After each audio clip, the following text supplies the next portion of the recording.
Welcome to the Meeple Syrup Show, designers discussing board game design.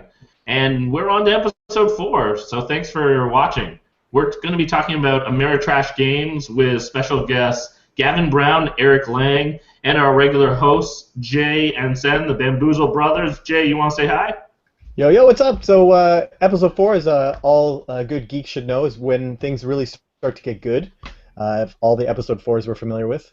So it's going to be a good show. Like, it's going to be epic. Yes, the bar is set high, and we've decided to actually rename Ameritrash Games because all the hosts and guests on our episode are Canadian, so we're going to be calling them Trash Can Games.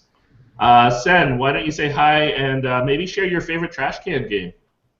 Hey, hey, there's my voice. I just didn't know if I was going to come through. My favorite trash can game?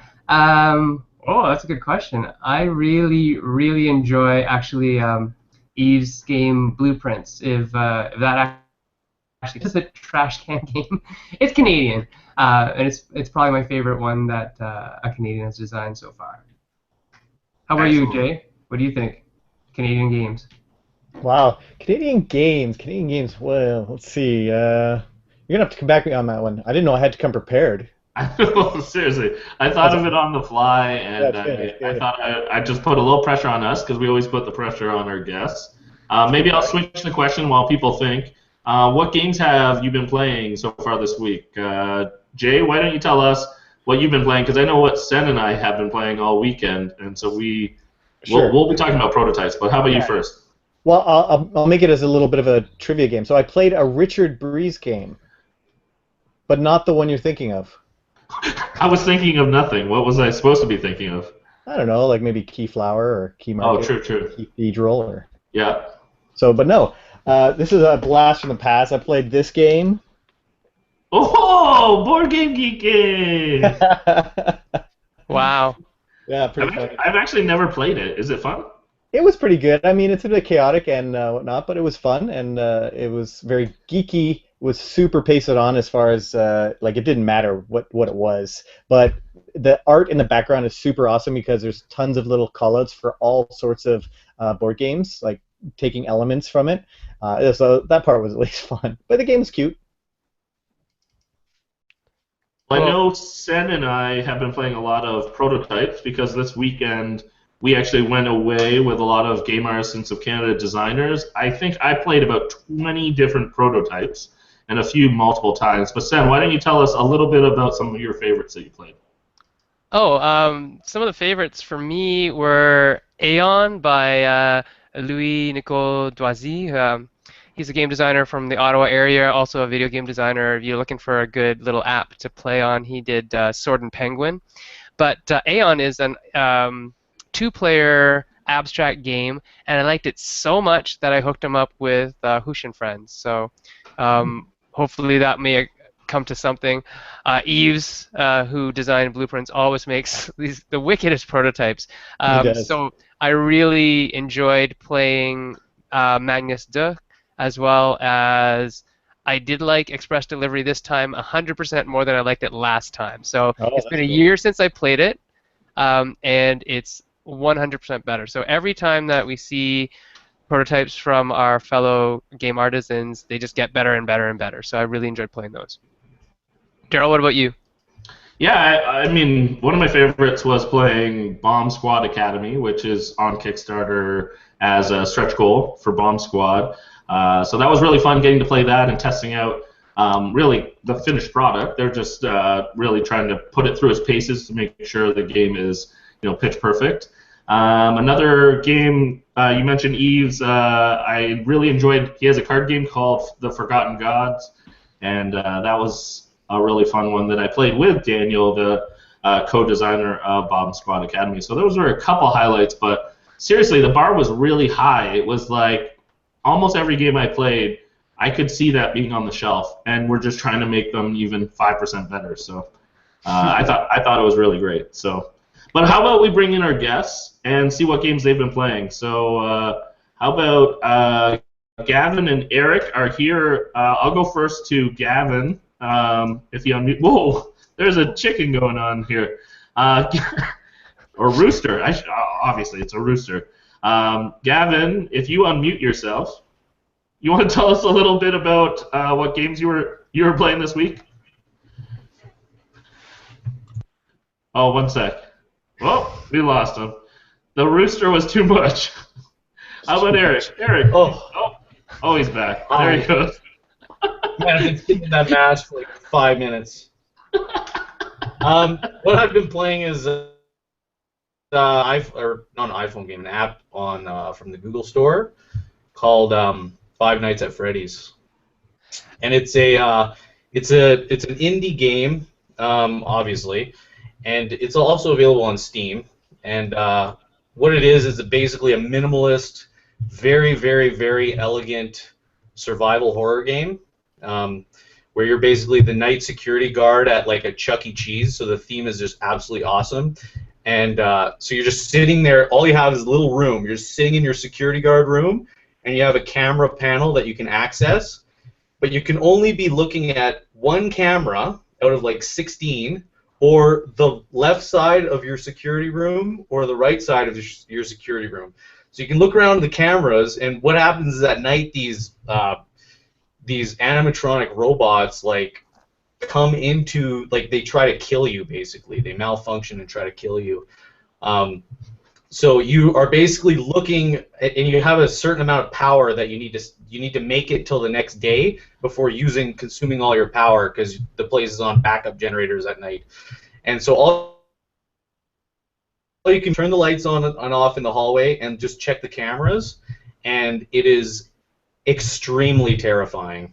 Like, if you go on Steam and have a look at the like, I've screamed and threw my phone like several times while playing it the first time. Intense. But you can check it out on Steam. They have a video of like all these video game reviewers playing the game, but they have like a webcam filming them while they. That's awesome. Yes, and they're just going crazy, like screaming and yelling and going and hiding in the corner. It's totally awesome. You gotta check it out just for. The added touch of the camera on you is like, boom, that's genius. Yeah, totally. I love that. All right, how about you, Eric? What games have you been playing, or prototypes? Anything you've been looking at in the last week or two? Hey guys, I have not been playing a lot. Well, not a lot of published games. I've been doing a lot of prototype playing of stuff I'm probably not allowed to talk about. But I've been playing on iOS actually quite a bit. I've been Hearthstone as always. I've been going back to SoulForge a little bit, which is Richard Garfield's online trading card game. They just had a new expansion coming out called The Secrets of Solus, which is pretty cool. The game's gotten a lot more complicated than it used to be.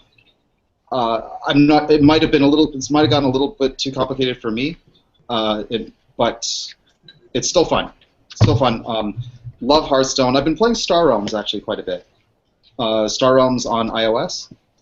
I play that That continuously. game is right up my alley. I mean, Ascension with damage. It's great. Cool, awesome. All right, so let's get into our episode today, and we're going to kick it off by talking about classification. And Eric, I'm going to throw it to you as far as when we talk about strategy games. Often people delineate between the two, and they say there's Euro games and Ameritrash games. Do you agree that there's those two exist? And then how would you differentiate the two? So I'm not sure. My opinion on this evolves over the years. I'm not sure if the terms are really that useful anymore. Like if they exist as a Venn diagram that looks like this, right? I think it's a little, probably a little closer to something like this. Visuals. Hey, that's a great idea. Yeah. Right? It's like, but I like it. But I mean, classically, the Eurotrash. I said Eurotrash is the kind of games I make. But classically, Euro games and Ameritrash games were defined. My definition for them might be a little bit off the norm, but I tend to think of what they focus on, what the focus in each game is. And so, to me, Ameritrash games, the focus is on immersion, is on transporting you away to another place into the game. And Euro games, the focus is generally mastery, getting better at the game. And of course, like, so that means that technically Ameritrash games lend themselves to a little bit better adaptation of theme. Euro games are a little bit more pared down, elegant mechanics. It doesn't mean that you cannot have good theme in a Euro game or that you can't have good strategy and tight mechanics in a Ameritrash game. It's just that's where the focal point is. That's what the eyes of the prize is. I really like that. I've never heard it explained that way, the difference of skill. That's really, really nice. So That's the way I see it. So Gavin, thanks Eric, that was great. Just wanted to get your input on that. You and I have talked about the difference between the two in terms of chaos and control. Can you give us some examples of where chaos and control come into Euro versus Ameritrash? Well, when I've thought about it over the years, one of the major differences I see is when the chaos, when the randomness versus the decision come into play. So Euro games usually introduce randomness first, like here's your random thing that you get, now execute a plan with it, or random opportunity in a case like Puerto Rico, so that's why I use the word chaos, because it's not really random, only it's still chaotic because the other players generate a sort of random atmosphere. So you have the chaos first, and then, the chaos first, and then the decision. Whereas in Ameritrash, I find that it's usually you make your decisions, like in Memoir or a war game. You make your decisions, and then you roll the dice and see what happens. So I find that Ameritrash, that like preloading the decision and then executing the chaos afterwards, or the randomness afterwards, or the unknown afterwards, lends itself to a higher level of excitement than Euro games. But Euro games, they can often have more of a sense of accomplishment and building because of you're getting this random opportunity and then executing a plan with it. But I really actually have conversations basically almost exactly, and if Dylan was on the show, he would absolutely agree with Eric, I believe, because I think that was exactly how he originally defined it, was immersion versus mechanics. And I would say that is also true in the video game realm when you're comparing Japanese games with American games. American game, like the perfect American game is like they want to simulate reality and bring you this movie experience, and that's why it's always about better graphics and more immersion and more real. Whereas Japanese video games are really about what's a new mechanism. Who really cares about the graphics should be attractive, but who cares about how much horsepower you're pumping in, right? But same in the video game industry and in the board game industry, I find that modern game designers are finding merits to both. The Venn diagram is coming together. Yeah, it's interesting. That's a good point, Gavin. And Eric, I really love this idea of the Venn diagram, because you take a look at a game like Stone Age, and it's obviously everyone would say that's a Euro game. But in that one, it is actually the opposite of what we were talking about there, Gavin, with that there is a decision and then there's the chaos of the dice. Yes. So there's always exceptions, and I think this is the merging of the circles where they're now overlapping. So also, collectible card games, right, which are almost entirely pre-decision randomness. Yeah, exactly. Interesting. I'm going to do a shout out with regards to our viewers. If anybody wants to comment right here on the YouTube channel, that's great, or send a tweet to Meeple Syrup, that would be fantastic. And Daryl, you had a thought or a question about chaos and how that plays into it. Yeah, for me, obviously that word jumped out. We have Eric Lang, the designer of Chaos in the Old World. We're kind of talking about dice as this only trigger for chaos.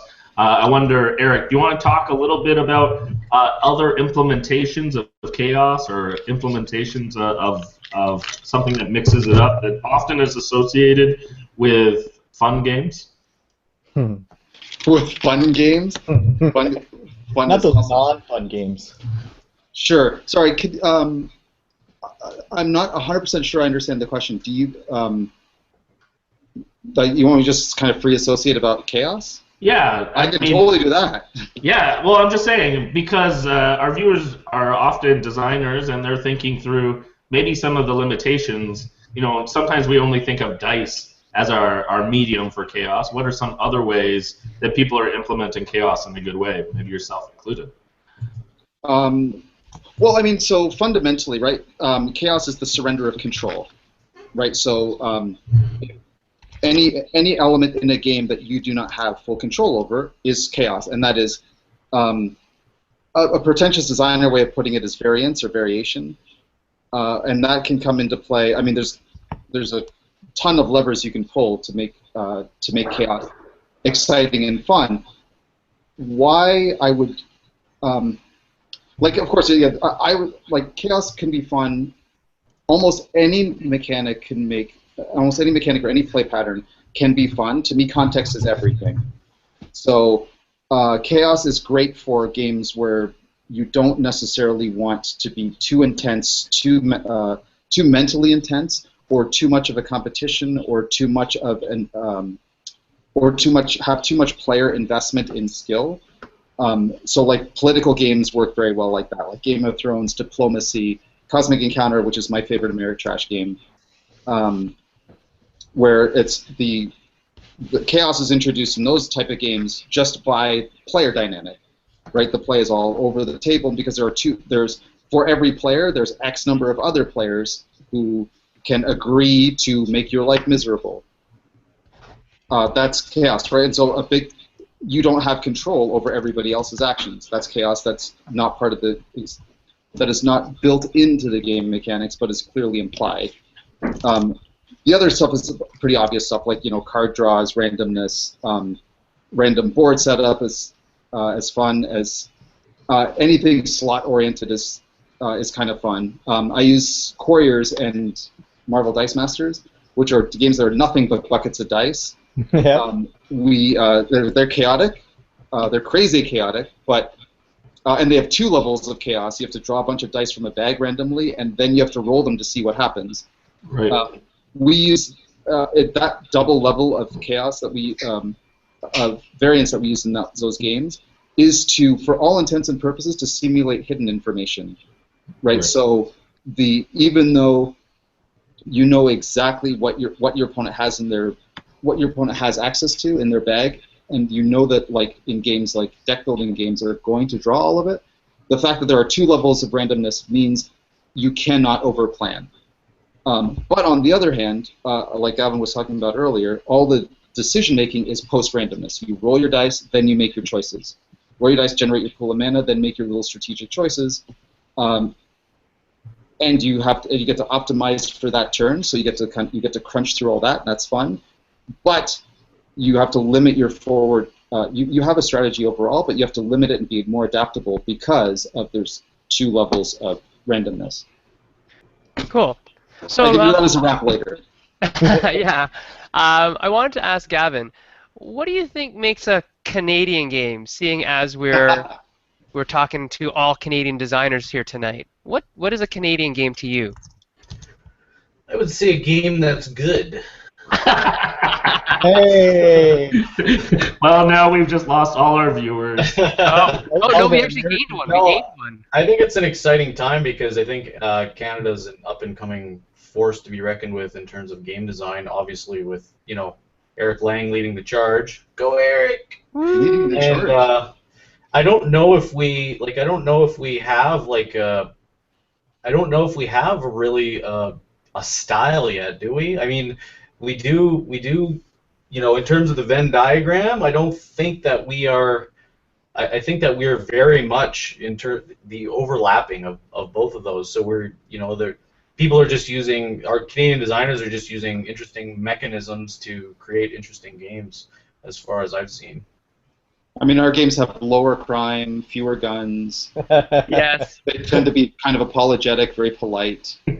Not mine. Yeah, not mine I'm either. from Alberta, so. Well, actually, your games are all about oil. on that topic, we haven't actually given anyone a chance to know what games you're working on. I'm sure, Eric, there's probably a few that you can't actually talk about, but how about we start with Gavan? Why don't you tell us a little bit about what you have designed and what you're working on right now? So I've designed my first game was Jab Real-Time Boxing, and That was you? yeah. Cool. Have you played it? I played it in Brazil. Okay, cool. Yeah, I designed Jab Real-Time Boxing, and then since then I've designed a couple educational games. There it is. There it is. You can see it on Jay's screen. Oh, signed and everything. Oh yeah. That must be worth a couple extra bucks on eBay. Absolutely. In Brazil. And then so yeah, TMG published that one, and then I have I have a game coming out this year called Super Motherload that I co-designed with Matt Tolman. It's a deck building tile laying game, and that's coming out November 15th. And then I'm also doing some. I fancy myself a game designer, and I always will. But what we're trying to do here in Calgary is with under the Roxley label is create sort of an engine where we can get our games out to the public under the Roxley label as sort of like not a game publisher per se, but more like a self-publishing game design boutique. That's really, our passion is for game design and game development, and that's the way it's going to stay. We're not going to be like, hey, everybody come and submit your games to us, but like if one of my good friends, happens to have a game that they want me to check out, then I wouldn't, I would definitely have a look at it. But our focus is on quality, like very well polished games that are innovative. Yeah, we actually have Super Motherload on the screen. Do you want to tell us a little bit about this image that we're looking at?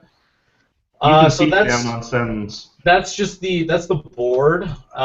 So this is based on an indie video game that you can actually download on PS3 and PS4. So it's a space miner, and so what this is the starting board, and it represents the surface of Mars, and players are basically they have a deck of cards that contain drill symbols on each card, and they're using the drill symbols and then bomb icons to bomb and drill down below the depths of the surface of Mars and gain all the little minerals and resources. And it has sort of like, we tried to emulate the sort of side-scrolling mechanism that you'd see in a 2D platformer or space miner in this case. So every time you harvest out a board, a new board appears underneath it, and it slides the new board up, and you go down like 4 depths, and then you calculate your VPs at the end.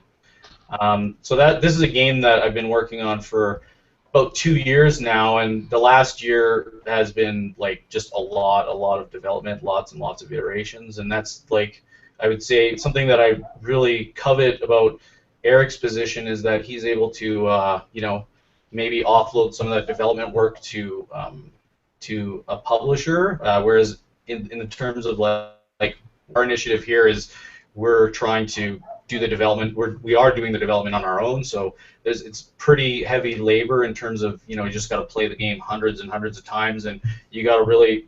I've learned a lot about development and how just arduous and not fun it is, because you really have to run it like a science experiment. Like if you got to change one thing between iterations, and you have to iterate constantly. Like because if you change too many dials even slightly, your results just are too muddled, and you can't really determine what made the game worse or not good enough from the last iteration.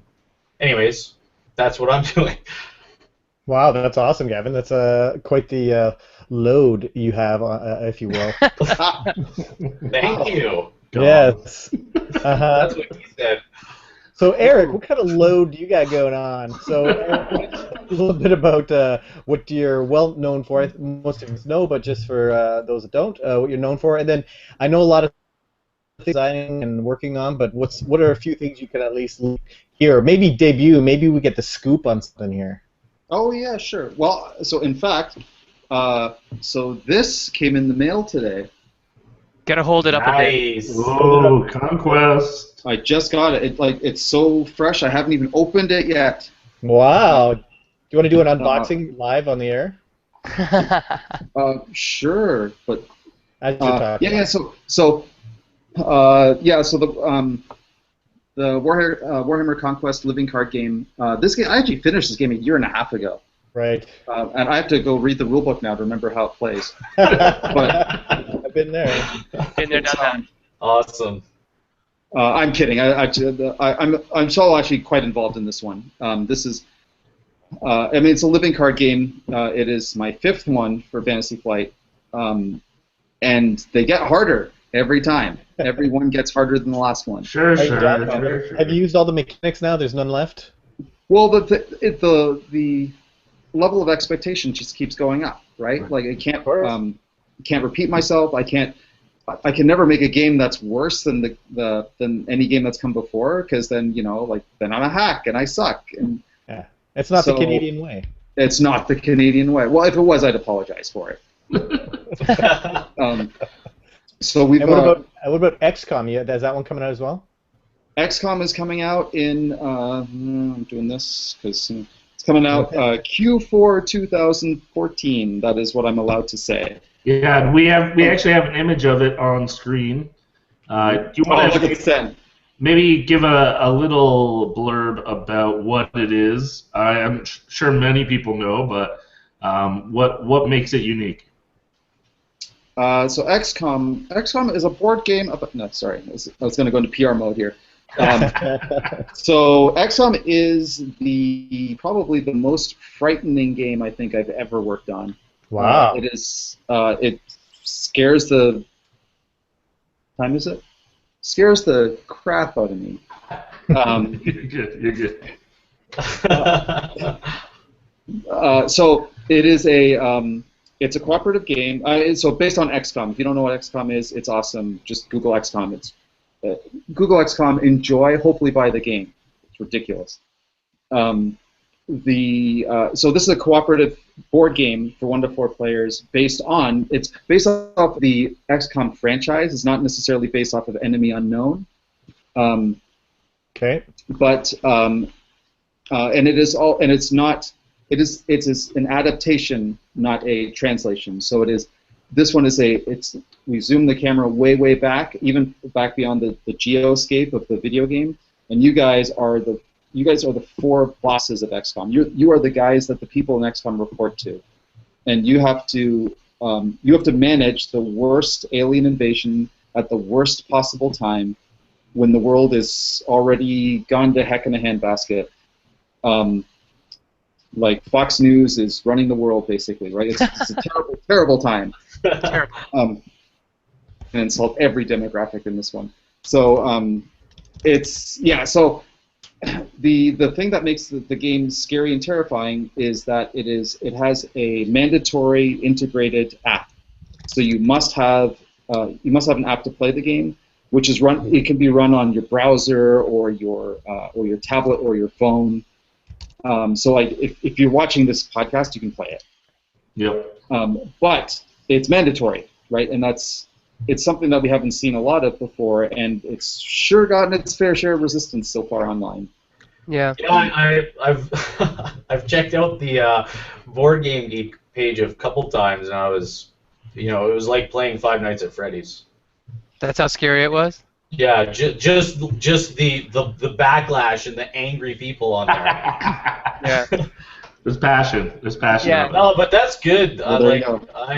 Good for you for just doing what you feel is best for the game. That's all you can do at the end of the day. Well, the thing that blows my mind is that this game is done by Fantasy Flight, who is, these guys are the biggest player on the board game block right now, and but they have every excuse in the world to be conservative and just put out, some blockbusters, but they still take chances, right? They want to take chances. They want to take risks. That is so respectable.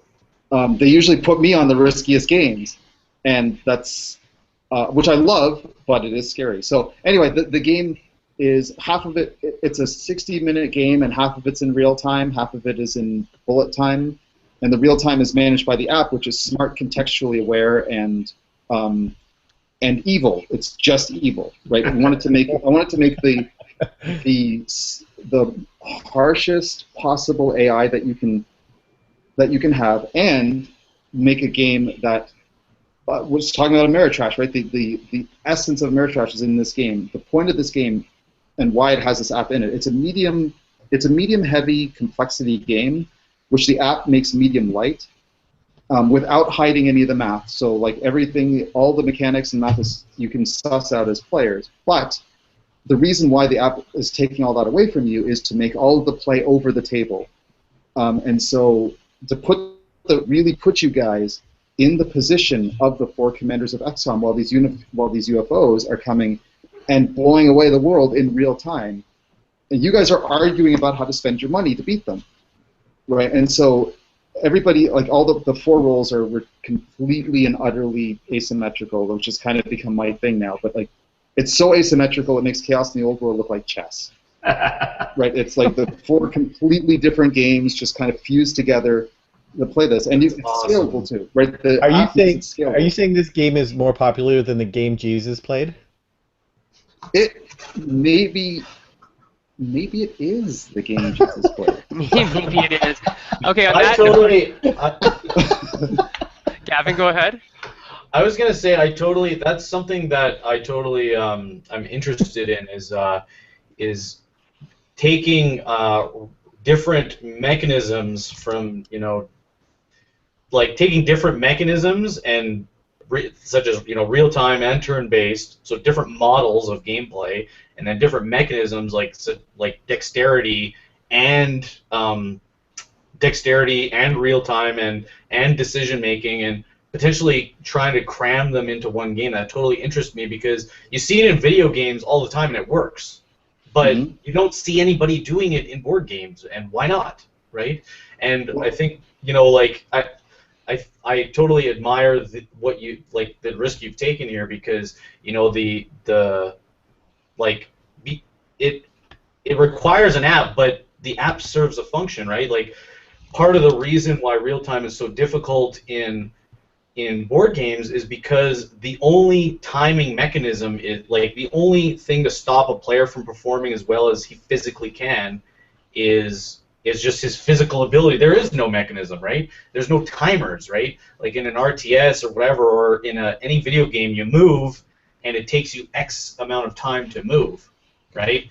But in a real-time game, it's just how fast can you move your arm, and that's it creates it's almost like it makes real-time board games and card games, and this is the problem I had with Jab, is like people are complaining that it's too skill-based. Like, we can't play. I can't find anybody else to play with because I just destroy them every time. And part of that reason is because the physical dexterity is too absolutely it's just too skill based.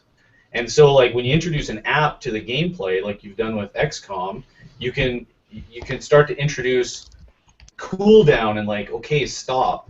You have this many minutes to perform this task. You have to wait until this is complete, So yeah, cool. I look forward to playing it.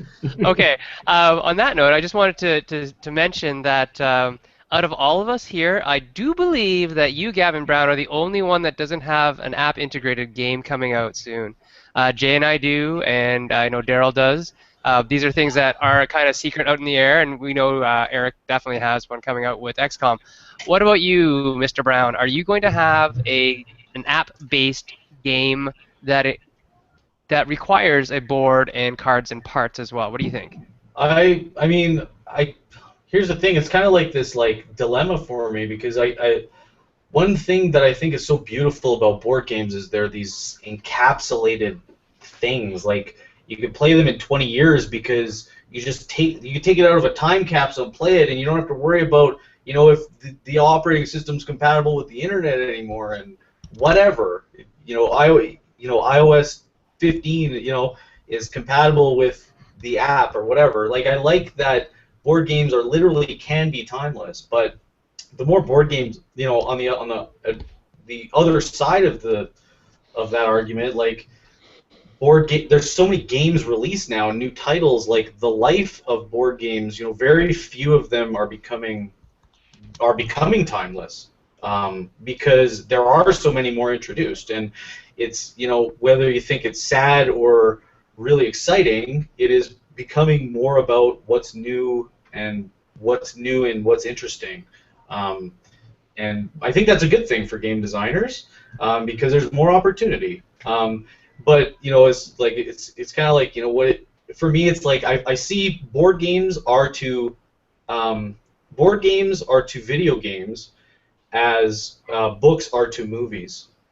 So I feel like books, will always be a timeless form of art that will, forever be used for storytelling and innovative storytelling. And I feel the same way about board games. They'll just always be, one person can sit down and they can totally conduct, create, develop a board game from start to finish and create something innovative, right? And so I like the timelessness of just these parts to it. But yeah, at the same time, I really want to explore new mechanisms and what is this capable of, because I don't even I think that I want to play XCOM because I totally want to see what Eric's done with it. Absolutely. Yeah, talking about the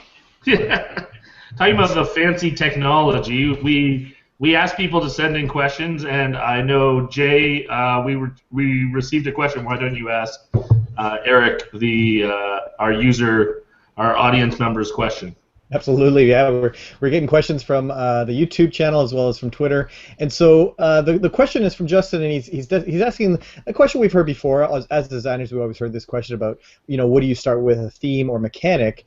But I want to take that one step further, because that's and get more into, Eric. You're dealing more and more nowadays with IPs, and so when you're given an IP, that's kind of telling you the theme right there, I guess.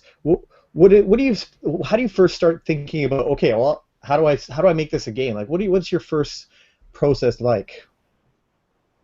Well, so I'll tell you, I wish I could formularize it, because then I'd be able to bottle it, right? But part of what makes this job so fun for me and also scary and stressful is that I just every time I figured it out, I throw the formula away. So it's like with every game, it's been completely and totally different. But do you do something like, do you go invest a whole bunch of time in that IP for a while to really fully understand all the ins and outs of that IP, that kind of thing? Right. So I'm pretty blessed in the sense that I get to pick and choose what I get to work on, and so I generally only work on games that I am a fan of, for IPs that I'm a fan of, to a certain point. So I work on games that based on IPs that I really like, but if I'm too much of a fanboy, or if I know everything about it, like if it's my favorite example is like Buffy the Vampire Slayer, right, which is my favorite TV show of all time. I know everything about that show. I know every writer who's written every episode. It's ridiculous, right? I would never make a Buffy game, because I'm way too much of a nerd about Buffy, and that would get in my way. Star Wars is probably the biggest IP, is the IP that I was the biggest fan of that I've ever worked on, and I almost didn't work on it because of that. Because I know it really well, but I'm able to divorce myself enough from it, and I'm not so invested in the IP that I can go game first, right? I can make those really hard decisions when gameplay and immersion collide. Right, I will choose game every time. Right, and that's a tough one. Where do I start? The only thing I can say broadly, consistently, is I try to spend I spend a certain amount of time, however much that is, becoming a fan. Right. I am a fan usually to start with, but I spend a bunch of time with fans of the IP that I'm working on. Either talking about the IP, just have conversations about it, or just kind of go hang out with them, right? See what other movies they watch, what games they play, what they kind of like, and just absorb all of that, right? And at some level, I make my at some level I reinvent myself as a fan of that IP, and then I make a game for me. And at that point, if I really like that game, it's going to hit its. I feel like it's going to hit the target demographic. Awesome. Great. I mean, it's really broad, but that's the only thing that I can say is consistent across all the IPs I work on. Yeah. Okay, great. I wanted to ask Gavin.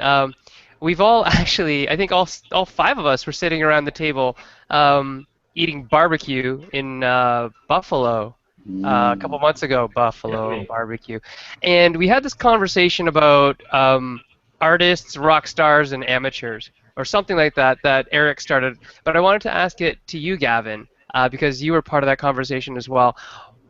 How do you think working with IPs in terms of something like Super Motherload, which has a really good indie following, has affected you as a designer and your design process in order to keep the faith or keep true to that? Well, I mean, you know that I've been a graphic designer for forever, right? Yes.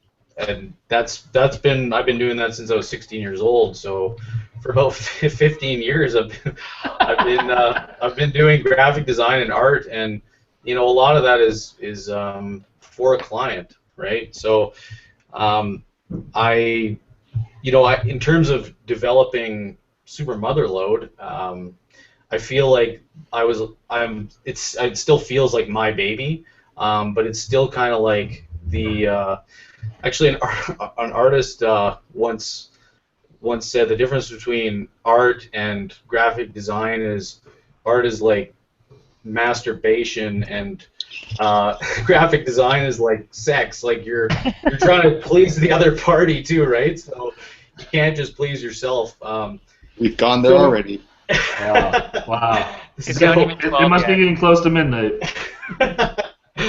So yeah, I try to I treat it kind of like how I treat my graphic design. Like I very much treat it as an art form, but working within these various constraints set by the client or the IP, right? So with Super Motherload, I really tried to. It wasn't really a port. It was kind of like Eric Lang's XCOM. It was a reimagining, right? So there's very few actual mechanisms. There's actually no mechanisms from the original game in the board game, from the video game, that made it into the board game. But there's a lot of metaphors. The metaphor of like a snowballing economy. The scrolling of the the side-scrolling feeling that you're getting from a video game. So these type of metaphors I would like to sort of show in the board game so that the players can still say, hey, that's Super Motherload, but all the mechanics are completely different. Absolutely. Well, thank you, Gavin. I guess I'll rephrase that for Eric, because not everyone gets to be a full-time game designer like Eric. But maybe tell us a little bit about how you got there. What do people have to do to make it their livelihood, and maybe also share a little bit about your past with game design. How do you get to be a game designer? Ramen? You're talking noodles. Yeah, lots of free time. I know. Well, so I guess my past, right? So I've been doing this for. We just talked about this a little while ago. 17 years, which still sounds ridiculous. Like it feels like I started yesterday. I started 17 years ago, and there was a point in my life. I think I've retroactively zeroed in on the day that we bought Magic the Gathering at our local game store, way back with Alpha Edition '93. I'd been just converted to a gamer in D&D about 4 years ago. 4 years ago then, and I knew I was a gamer for life, right? My lifestyle had changed. All my friends were gamers. That was my life path, right? It was like I was a born again, yada yada. You stopped taking showers. Yeah, right. So when I picked up since I was a kid, right? I used to play. Oh, sorry, yes, I used to play games with my grandmother in Germany since I was like 5 years old. We used to play through like really awful games, mass market games, which are like Sorry, but even more frustrating. And I used to just place the pieces with dinosaurs and put in lasers and stuff like that. It is possible. The Germans can do it, trust me. I am German, by the way, so I'm my own people. But anyway, so I've been doing it forever. Like, it's just something I've always wanted to do. But when Magic the Gathering came out and I saw the game, it was like it blew my mind, right? Just completely blew my mind. I didn't even like the game at the time. I love it now, of course. It's my favorite game, but at the time I was like, this is crazy. I can't understand this game. But the promise that game delivered changed my life again. I realized I'm doing it for a living. I don't care what it takes. I'm going to make games like this. And so systematically, I say systematically because this is retrospect talking. In the day, it was all chaos. But sorting it out as a retrospective, I basically systematically reordered my life so that I would be able to design games. So I basically immersed myself in, I worked at retail and game retail for a couple of years. I highly, highly recommend it. Go work at a game store for a couple of years. Best education you can get, I think. You get to see games in their natural environment, played by players, and you get to see what retailers think about games, not just your friends. You get to teach games. Teaching games is amazing. I still do it every chance I get. Then I did a short stint with Nintendo for a little while, which was not fun, but very educational. Well, I worked with Nintendo Retail. They had a retail outlet called Famicom Games that was in Mississauga. I managed them for a little while, and I did a short internship. But I parlayed that into a very short internship. Not fun. Got out of that. The Super Nintendo phase or the Nintendo 64 phase? This was when Super Nintendo and Sega Genesis were going head to head, which will tell you exactly where that franchise went far. Yeah. But yeah, I was Nintendo blast processing. Oh yeah, it's true. I was a Nintendo loyalist in the day. I still kind of am. But anyway. From there on in, I just did. I then picked up. That's right. Then I started playtesting seriously. I sought out publishers that were working on collectible card games that I'd gotten really knowledgeable about at the time. That needed good playtesters, and I found FASA at the time. FASA did Shadowrun, BattleTech, all that stuff. They were doing a collectible card game for Shadowrun. And I played it. I thought it was okay, but it had a lot of issues with it, so I asked them if I could playtest, and I parlayed that. I worked my ass off playtesting for that game, and then parlayed that into some development work for that game, which then parlayed into a contact with TSR at the time, which now was just the Coast, who was working on Dungeons & Dragons. They were hot for collectible card games, so I submitted a bunch of games to them. None of them got published, and thank God, because they were bad. But I started getting the contacts, right? And then I self-published my own game Nice. because that was my first published game, Mystic Domination. Although technically we incorporated to do it, so I did technically have to convince my own publishing company to publish my game because it was a corporation. We had a board of directors, all that stuff. So it was really just like the pitching process for most new designers. It's just I had ownership stake and liability. Right. So I ran that company for a couple of years and hated it because I got to do everything except design games. Right. But doing that, I went to trade shows and conventions, Gen Con, Origins, Gamma Trade Show. I even went to Essen in Germany one year where the game did very well. But in that time, I made good friends with a lot of publishers at the time, and we sat down and I dreamt of doing I couldn't do with my company. And I met Christian Peterson from Fantasy Flight at that time. And I was told like what I really want to do is design games. And he was like, well, do you want a job? And the rest was history, right? Yeah. That's all I mean, it wasn't that simple. I fast forwarded a lot. So Gavin, Eric brought in Magic the Gathering. Were you a Magic the Gathering player yourself, Gavin? No. Oh, What? what? I know. I get berated by all. I'm with you, Gavin. I'm with you, man. There's more Okay, than one. we're booting you. Oh no, I'm just kidding.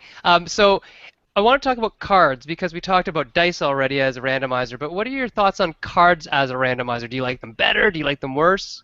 Me? Yeah, you. You I non-Magic love playing fool. cards. I mean, the first games that I went through a long stint where all the games that I was designing were all just cards. And my friend Matt told me, he said, "Man, you gotta put a board in this game. Like it's a board game, but you're just trying to do everything with cards. Why?" And I think I like cards because you can, like in a card game, you can make them inexpensive and you can make them accessible to more people. So I like that about them. They just have more potential to spread just because it's low cost of entry, right?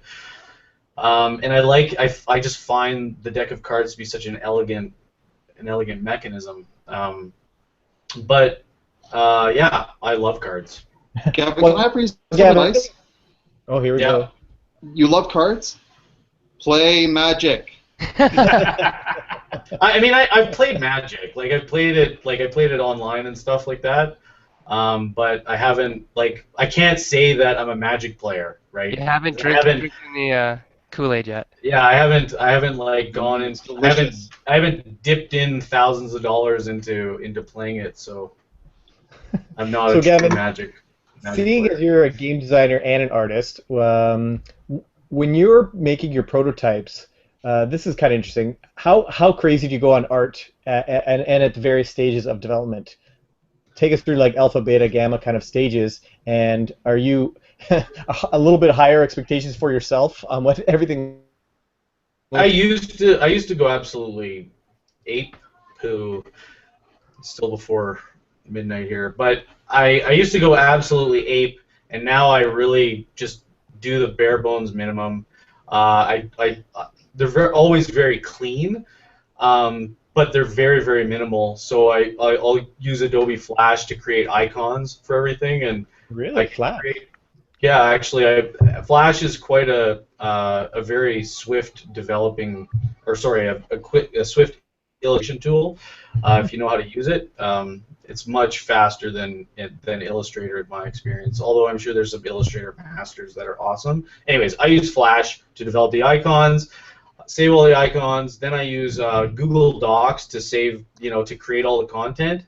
So this card has these icons and these values, and so I do what's called a data merge, and that allows me to just change things on each iteration by going into the Google Doc, changing the values, re-exporting to a CSV.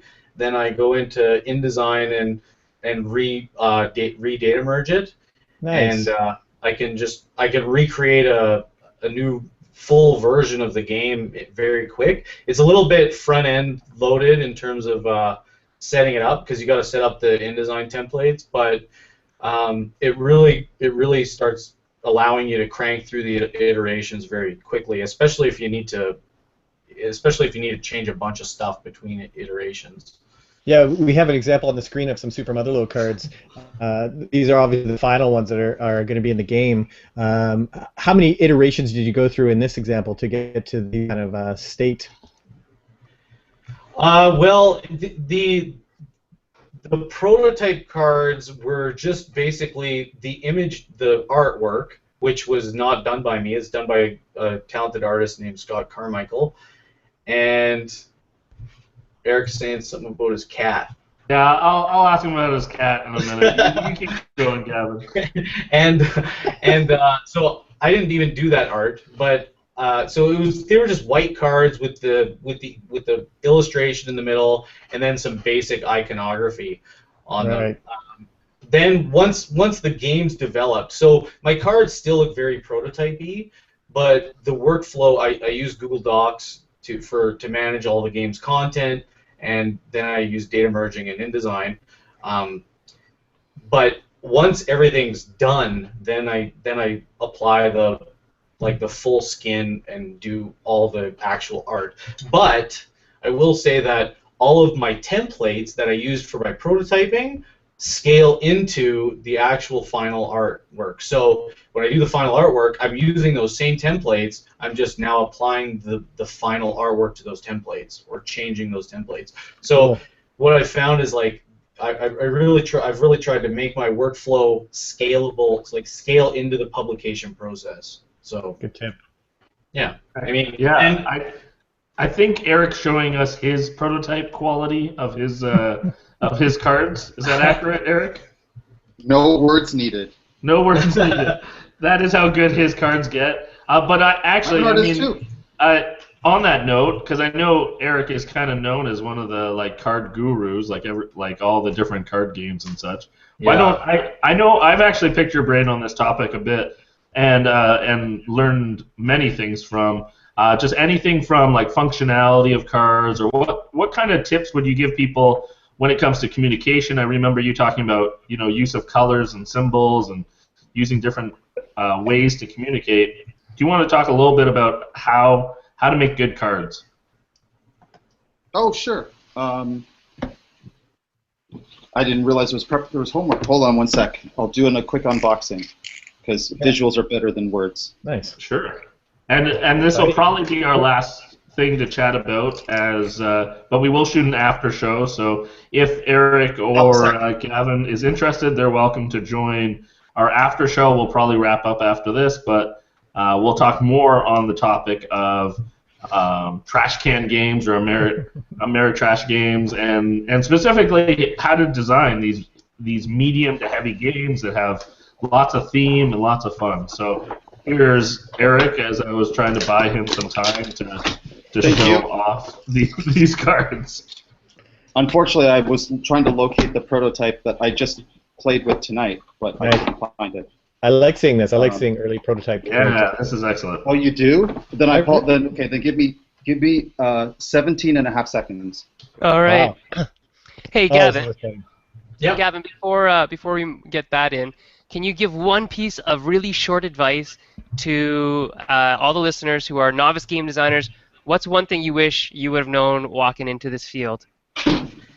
Well, I've watched I think I've watched all of your shows, and so far everybody said the same, like, which I totally believe, like, game design is just your ability to stand failure over and over and over again. So, resiliency is obviously the biggest thing you require, but if people watching the show already have that. So what I've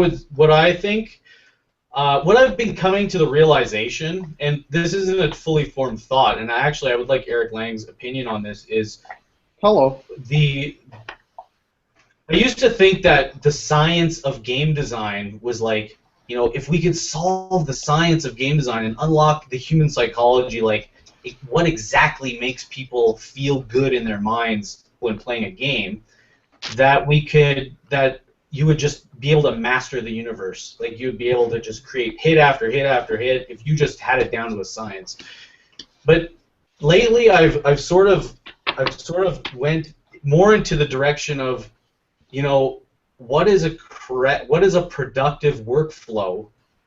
It's more like, for me now, it's more like trying to discover a workflow that produces quality games. So like, from where you start to your iterations to, when you cut it off, if it's not working, how do you execute the most quality game designs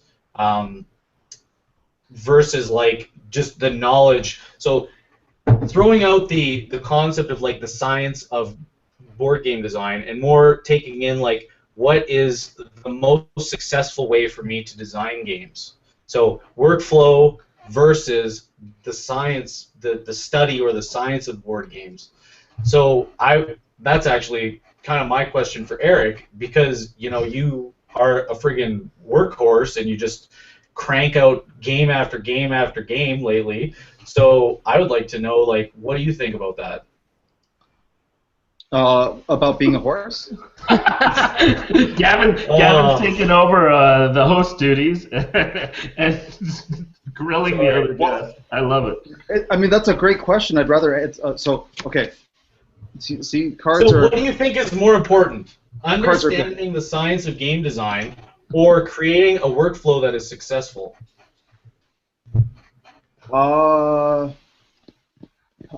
Option C. So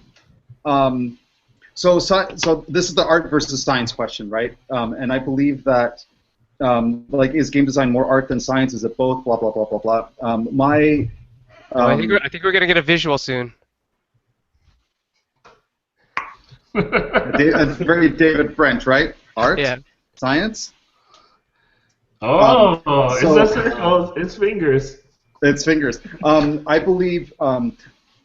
So my feeling on what game design is and where our mastery curve goes, etc. I believe it's evolved to the point where I believe that science, it's simply a discipline, right? It's a discipline and a philosophy. And if you think about game design as a philosophy, which it's clarified my thinking a lot about how game design works, how to quote unquote master it, and how to get better at it, what your mastery curve looks like, right? Philosophy is defined as a systematic way of looking at the world, right? And to me, game design, that's what game design is. Game design is a lens through which you view life. And so play and play patterns can be found anywhere. And as your mastery curve gets you toward recognizing play, recognizing patterns in play, and recognizing what connects people in those patterns over time. And there's many different ways of looking at it, many schools of thought, just exactly like philosophy, blah, blah, blah, blah. There's a scientific method to it, but the scientific method to me is pretty rudimentary. You could teach that in a year of school. There's art to it, of course. It matters who the designer is. It matters what the message that the designer is trying to convey to the user. Yes. Oh. But sorry, I muted myself. But it's not an art form, right? It's democratic. What we're shipping to the players is only 60 to 70% of the box. What's in the box is 60%, 70% of the experience. The players unbox the thing, and they're providing the rest, right? Yeah. It's not like other art forms. We are giving them a set of tools to interact with each other with a set of parameters we've given them. So if you're looking for a fast track to how to be a great designer, it doesn't exist, right? It's multidisciplinarian. If you're asking me, like, what do you want to learn to be a good game designer? Obviously learn math to at least the high school level, become good at philosophy, become good at history, become good at language, become good at economics, and number one, more than anything else, become good at psychology. Mm-hmm. Absolutely. So kind of on that note, I want to show quickly the cards that you grabbed, Eric, and I would identify as someone that I think has really is a master of cards and especially of using those tools in games, and a lot of people give you credit for that as well. Why don't you show us just quickly, because we're going to wrap up after this, just quickly show us a few cards and a tip that people can take home with them of making better cards. All right, these are tiny cards. These are tiny cards for a game prototype I'm not even allowed to talk about, so check this out, a scoop. Ooh, a scoop. Real good. I know. Scoop. These are item cards from the Others board game that I'm working on for this modern horror board game for Cool Mini or Not. So yeah, like, I'm no Gavan, you can tell, right? Like, this is my art. I mean, I didn't do that art. I did not draw that. I have no talent. But I do the wireframes. So here's the big tip. Here's the big tip. If you look at this, when you're looking at here, this is the prime real estate of a card. This 30% of the card. This is what you think about usability. Every piece of information that a user needs to know while the card is in their hand before it enters play needs to be conveyed in reading order of priority, top to bottom. So, like, X, Y, Z, A, B, C, D. Anything that's not there, the user does not need to know, which means that you shouldn't be putting anything there that is not absolutely necessary, that does not reduce the game's complexity before you start playing it. So you notice, like, my card names get covered up by it. I think that putting card names there is pretty terrible, unless you're doing like apples to apples, where card names are the mechanic. Right. Right? So, like in this game, this is the cost to play the card. Of course you need to know that. It always goes there. It's not boring to put it there. It goes there because that's where it goes. People fan their cards like this, except for the odd sinister left-handed player, blah, blah, blah, blah. They still fan it like this. If the card type matters, if it really matters for you to know what type of card it is, it should go there. And of course your text. Even try to order your text as much. Try to order your text so that the keywords, the key phrases, show up around there. And anything that you need for this is the unprime real estate of the card. Anything that should not matter, that you don't care, is never seen in the hand, should go there. So like when you're looking at games like Dominion or whatever, when you have cards on a tableau that you can buy, if you're looking for a place to put the cost there for a card that you never need to see that value once you've in your hand, you put that stuff over here. Absolutely. Right. That's practical card tip 101, I guess. Yeah, no, that's excellent. We appreciate that, and I'm sure we'll have you on the show again. Both Eric and Gavin, we appreciate your time. We're a little long, but it was full of excellent material. We're gonna call it a night, but thank you. I just want to give a shout out to my fellow hosts, both the Bamboozle brothers, Jay and Sen, and our special guests, Gavin Brown and Eric Lang. Thank you so much. Have a great night, and stay tuned. Later this week, we'll release our after show video.